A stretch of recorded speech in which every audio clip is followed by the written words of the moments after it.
উদর পিণ্ডি বুধর ঘাড়ে, উদর অপকর্মের দায় বুধর ঘাড়ে দেয়া বাংলাদেশের সংস্কৃতিতে নতুন কিছু নাই।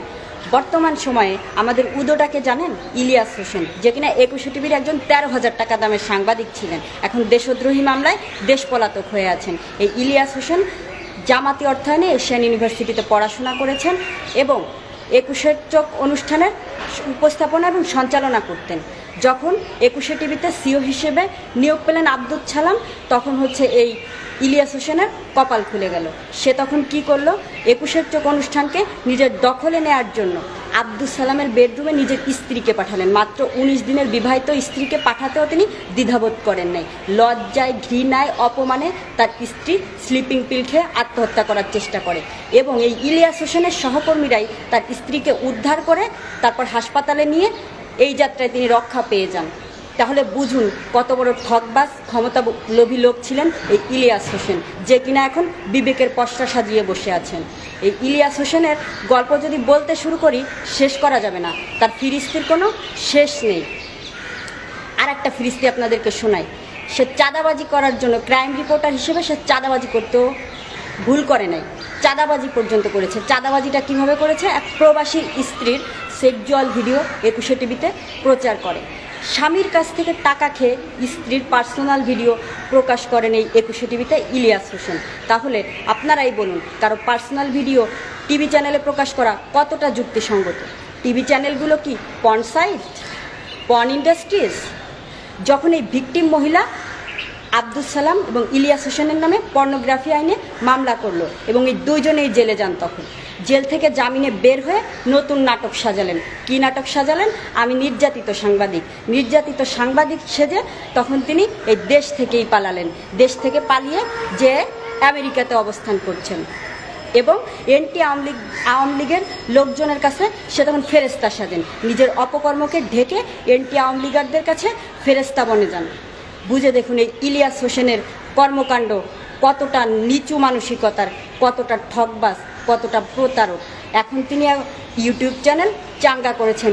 ইউটিউব ব্যবসা চাঙ্গা করার জন্য যেখানে আওয়ামী লীগের বিরুদ্ধে কথা হয়, ঠিক সেখানে যে তিনি একে বিবেকের পসরা সাজিয়ে সেন্টিমেন্টকে কাজে লাগিয়ে আওয়ামী লীগারদের সেন্টিমেন্টকে কাজে লাগিয়ে দাঁড়িয়ে পড়েন এবং নিজের ইউটিউব ব্যবসা চাঙ্গা হয়ে ওঠে ঠিক তখনই। এই হচ্ছে তার ব্যবসা। তার মুসলমান দরদের কোনো শেষ নাই ভাই, মুসলমানদের জন্য তার হেভি দরদ। কিন্তু তিনি এখন পড়ে আছেন কেন অমুসলিম দেশ আমেরিকাতে? তিনি তো যাবেন সৌদি আরব আমিরাত, কাতার। আপনি কেন আমেরিকার মতো অমুসলিম দেশে আছেন বলেন তো ভাই? তারপর দেখুন, খুব তো মুসলমান দরদি। চাঁদে সাইদিকে দেখা নিয়ে তো কোনো ইসলামী ব্যাখ্যা দিলেন না ভাই, আপনি কেন দেন না? কারণ এখানে কোনো ফায়দা নেই, তাই তো?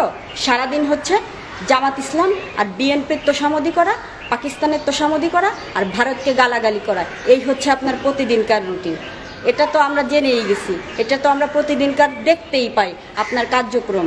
একবার একটু জামাত ইসলামের বিরুদ্ধে 71 সালে জামাতিদের কি ভূমিকা ছিল সেটা তুলে ধরুন তো, তুলে ধরুন 21 আগস্টের গ্রেনেড হামলা সম্পর্কে, তুলে ধরুন জজমিয়া নাটক সম্পর্কে, তুলে ধরুন তারেক জিয়ার হাওয়া ভবনের কর্মকাণ্ড, তুলে ধরুন এগুলা।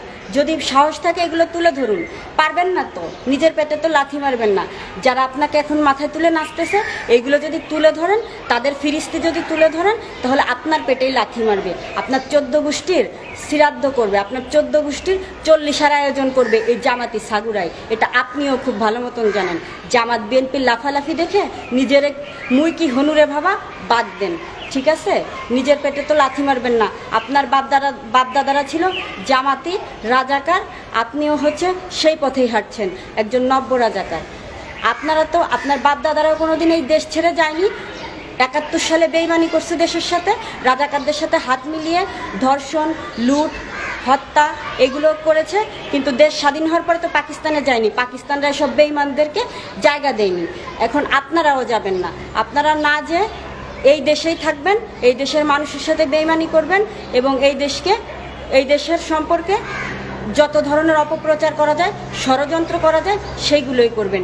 এখন বিদেশ থেকেও থেমে নাই আপনি, বিদেশ থেকেও এই দেশে ফ্যাসাদ লাগানোর চেষ্টা করেন। এই দেশে আপনি জল ঘোলা করে জামাত বিএনপিকে ক্ষমতায় আনার অপচেষ্টা করছেন, কোনোভাবেই সফল হবেন না। এই কথাটা মাথায় রেখেন। আপনার তো জাতীয় সঙ্গীত চুলকানি আছে, জাতীয় সঙ্গীত নিয়ে আপনার কত চুলকানি। আপনিই বলেন পাকিস্তান আপনার পাকসার জমিন, পাকিস্তানে যান না কেন? পাকিস্তানে চলে যান, পাকিস্তানে যে ওই দেশের নাগরিক হয়ে যান, তখন পাকিস্তানরাই বলবে এক কুত্তা মাটি মে লেটা হে।